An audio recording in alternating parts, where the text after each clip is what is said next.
बच्चों, आज 11th class में मैं आपको जो पढ़ाने जा रहा हूँ वो है सार्थक अंक। अब सार्थक अंक क्या होते हैं? जैसे मैंने आपके सामने ये मेरा पेन है, इसकी लेंथ लिख रखी है। मैंने लिख दिया एक तो 25 सेंटीमीटर, दूसरा लिख दिया मैंने 25.2 सेंटीमीटर, फिर मैंने लिखा 25.21 सेंटीमीटर, फिर लिखा 25.213 सेंटीमीटर। आप बताइए कौन सा परिणाम सबसे शुद्ध होगा? तो 25 सेंटीमीटर हमने अप्रोक्सीमेटली लिखा था, फिर ये देखा तो इसमें एक डिजिट है, इसमें 2 डिजिट तक लिया, और जिसमें जितने ज़्यादा अंक होते हैं परिणाम उतना ही अधिक क्या होता है? शुद्ध होता है। यही जो है क्या कहलाता है? सार्थक अंक कहलाता है। तो आज का प्रश्न है सार्थक अंक किसे कहते हैं, इसके नियम लिखो। तो किसी भौतिक राशि को यथार्थतापूर्वक, मैं इसका आंसर सार्थक अंक किसे कहते हैं इसके नियम लिखो। तो मैं आपके सामने इसका आंसर लिख रहा हूँ। किसी भौतिक राशि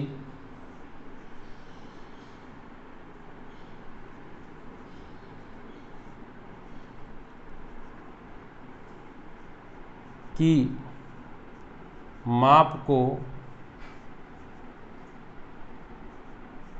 यथार्थतापूर्वक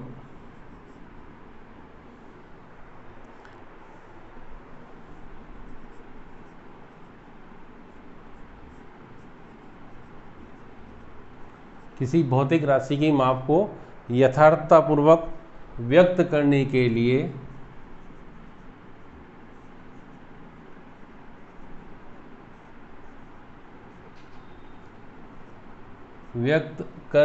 लिए उपयोग में लाए गए उपयोग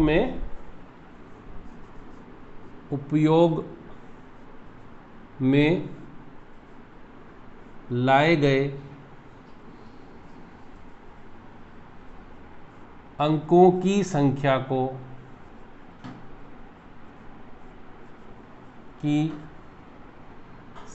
को सार्थक अंक कहते हैं।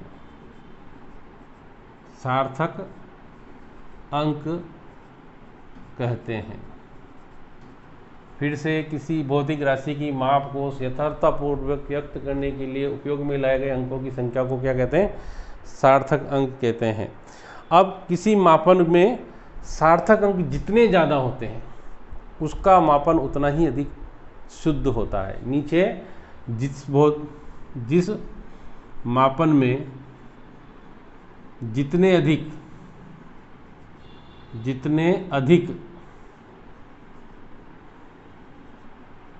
सार्थक अंक होते हैं,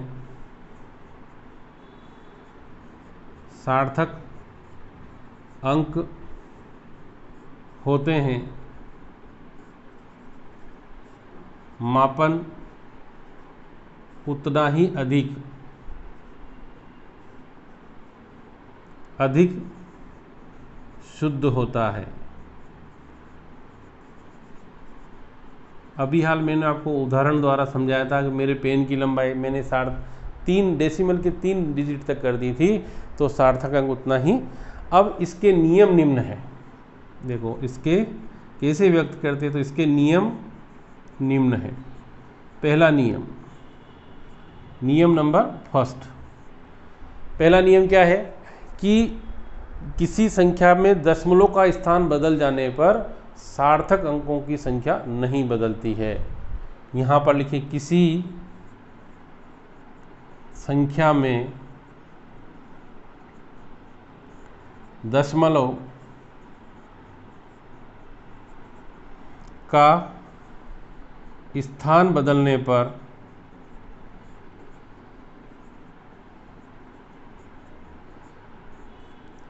सार्थक अंकों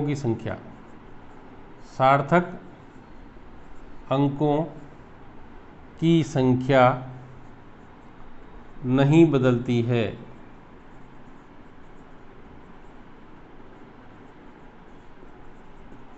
एग्जाम्पल अगर देखें अपन, जैसे 4.321 या 43.21 या 432.1 या 4321, ये मैंने 4 आपको अलग अलग दशमलव स्थान बताए हैं। प्रत्येक संख्या में 4 सार्थक अंक हैं। कितने सार्थक अंक है बच्चों? 4 सार्थक अंक है। प्रत्येक संख्या में कितने अंक है? सार्थक अंक। मैंने दशमलव यहाँ लगाया था, फिर भी हमने सबको गिना, यहाँ लगाया तो भी सबको गिना, और यहाँ लगाया तो भी, और नहीं लगाया तो भी अपने सार्थक अंक गिने। 2 अशून्य संख्याओं के बीच समस्त शून्य भी क्या होते हैं? सार्थक अंक। दूसरा नियम, 2 अशून्य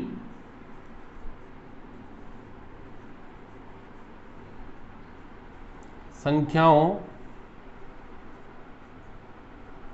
के बीच आने वाले सभी शून्य क्या कहलाते हैं? सार्थक अंक कहलाते हैं। सार्थक अंक कहलाते हैं। एग्जाम्पल आपके सामने मैं उदाहरण लिख रहा हूं, जैसे 30.02, इसमें बीच में 2 जीरो हैं, ये दोनों भी क्या कहलाते हैं? सार्थक अंक कहलाते हैं। और अगर अपन देखें 3.1202, इसमें कितने सार्थक अंक हैं? अगर इसमें देखें तो इसमें सार्थक अंकों की संख्या, सार्थक अंक कितने इसमें? 4 हैं। इसमें यदि बात करें तो सार्थक अंक कितने हैं? सार्थक अंक देखो 1 2 3 4 5, कितने हैं? 5 हैं। हमको यदि दोनों अशून्य संख्या है और बीच में कितने भी शून्य आ जाए, दशमलव आ जाए, तो हमको सब शून्यों को भी क्या गिनना है? सार्थक अंक गिनना है। अब अगला है प्रथम अशून्य संख्या के बाईं ओर। तीसरा, प्रथम अशून्य संख्या के बाईं ओर आने वाले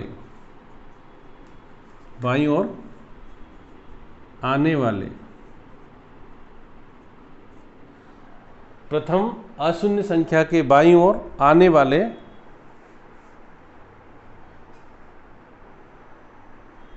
सभी शून्य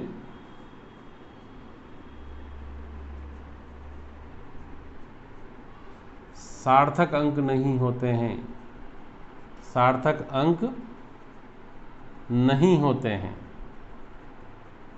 फिर से, प्रथम अशून्य संख्या, जैसे मैंने लिखा 0.002।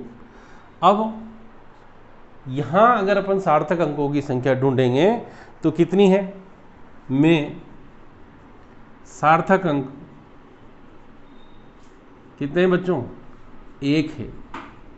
इन शून्य को अपन कभी भी सार्थक अंक नहीं मान सकते।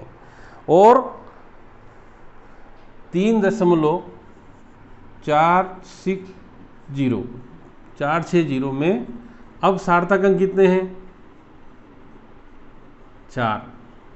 मतलब दाईं ओर यदि आ जाएगा तो इसको अपन क्या मान लेंगे? सार्थक अंक मानेंगे, परंतु इधर आ जाएगा तो उसको अपन सार्थक अंक नहीं मानते हैं। अगला है चौथा पॉइंट। पहला आपको समझ में आ गया होगा, किसी भी संख्या के दशमलव का स्थान बदल जाने पर कभी भी सार्थक अंक की संख्या नहीं बदलेगी। दो अशून्य संख्याओं के बीच यदि कोई सार्थक अंक, 2 अशून्य संख्याओं के बीच आने वाले सभी शून्य क्या कहलाते हैं? सार्थक अंक। अगर बाईं ओर आ जाते हैं तो उनको अपन क्या नहीं मानते, परंतु दाईं ओर आ जाएंगे तो उनको अपन सार्थक अंक मानेंगे। ठीक है ना।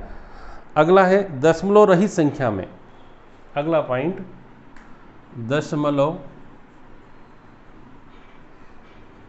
ये दशमलव युक्त थी और दशमलव रहित, मतलब जिसमें दशमलव नहीं हो संख्या में दाईं ओर आने वाले सभी शून्य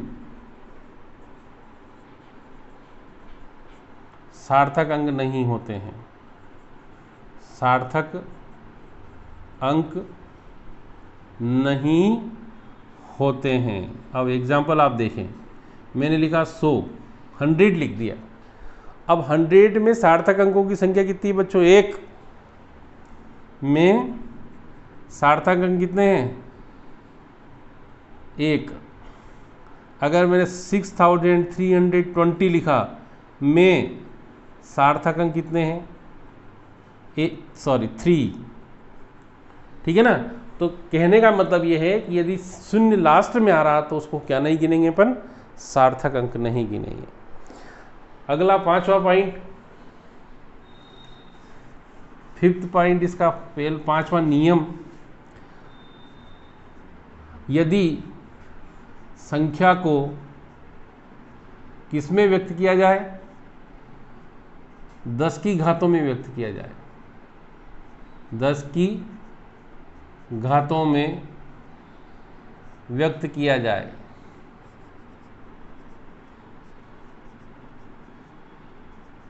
तो घात वाले अंक को सार्थक अंक नहीं माना जाता है, सार्थक अंक नहीं माना जाता है।